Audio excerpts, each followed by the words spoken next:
Hello and welcome, my name is Mr. QB. This episode I'm going to show you how to build the awesome lever password activated door. In this tutorial, we'll be working with a 12 lever password. If one lever is entered incorrectly, the doors will not open.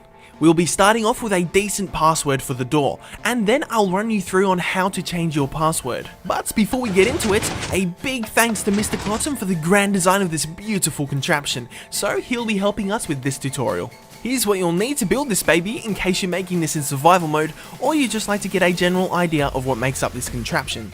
For the sake of this tutorial, we like to show everything that will be below the surface above ground, so it's easy for you to see.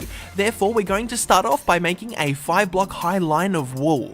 On top of the wool, make a straight row of 8 blocks. We'll be using stone bricks. We can then get rid of the 5 blocks of wool.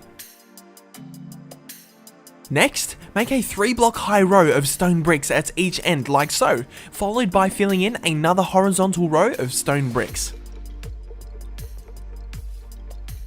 You should be left with a 4x8 frame. We're going to fill in the middle of the frame with cyan stained clay, but of course you can substitute these blocks and the stone bricks with whichever blocks you desire, or you can keep using stone bricks. On the left of our wall, second block from the top, make a horizontal row of 3 stone bricks, then 2 blocks down to make a frame for our doors. We'll use oak wooden planks for our flooring, so we'll be using only 2 beneath the 2x2 doorway. Where we've placed our clay, we cover each block with a lever. You should have 2 horizontal rows of 6 levers, that's 12 in total. Place 2 iron doors in the walkway. This is what your design should look like so far. Now it's time for us to set a password. Instead of using a basic password for this tutorial, we're going to be using a decent one in case you encounter some trouble when it comes to changing the password later on, so you're not stuck with a basic password. Here is the code we'll be working with. Enter this now on your levers. Now double check it's correct or the password mechanism will not work.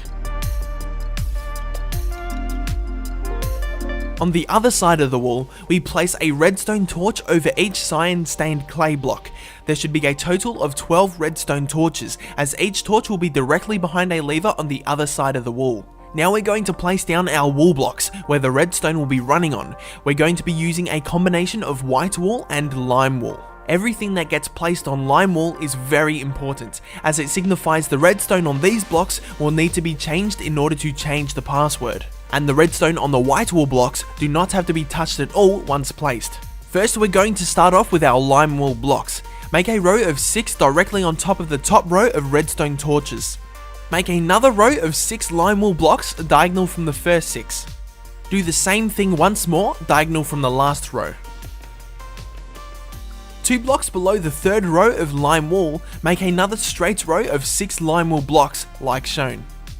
This is what it should look like. Now for the white wool. In front of the last 6 lime wool we've just placed, make another row of 6 white wool. Yet again, make another row of 6 white wool on top of the third diagonal row of lime wool. Make another row of 6 white wool in between the 2 lowest lime wool rows, 1 block behind as displayed.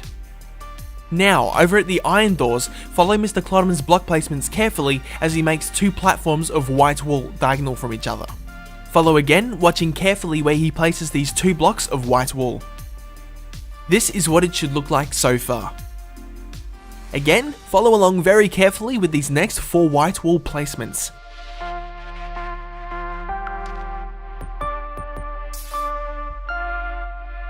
It's time for the redstone. Starts off here with 2 redstone repeaters facing the door, followed by 4 redstone dust and a redstone torch facing inwards, like so. Next, place 2 redstone torches on the 2 white wool blocks beneath the flooring of the iron doors.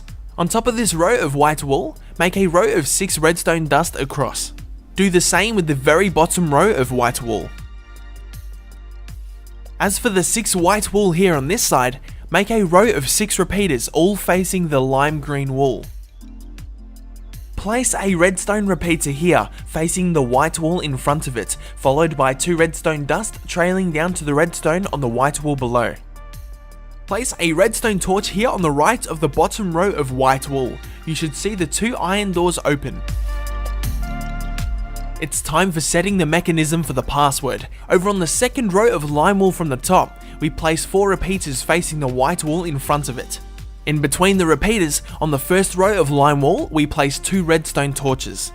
If we hop over to the front real quick, see how all the levers that are activated on the top row only, we've placed a repeater for, and the ones that are not flicked have a redstone torch.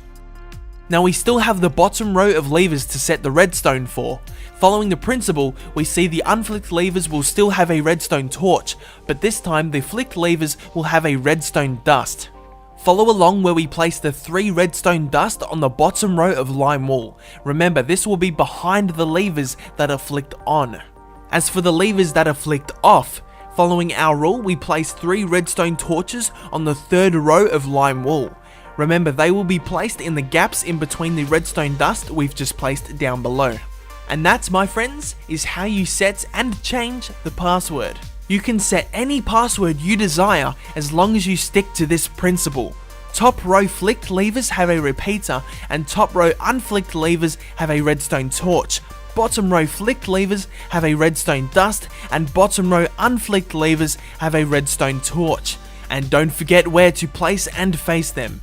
It may take a little practice getting used to changing the code, but that's why I'm here. I'm going to go through changing the code with you. Follow along now if you'd like to change up the password.